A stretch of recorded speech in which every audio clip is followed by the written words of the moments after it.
தேடலுக்கே தினமும் பசி இருக்கும்.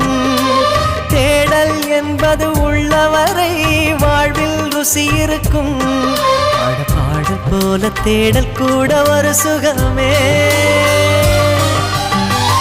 இசை பாடி வரும் இளம் காற்றுக்கு உருவமில்லை.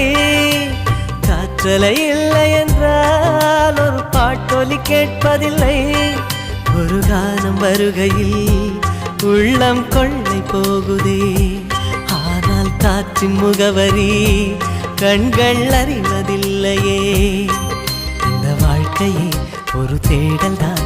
அதை தேடி தேடி தேடும் மனது தொலைகிறதே. இசை பாடி வரும் இளம் காற்றுக்கு உருவமில்லை. காற்றலை இல்லை என்றால் ஒரு பாட்டொலி கேட்பதில்லை.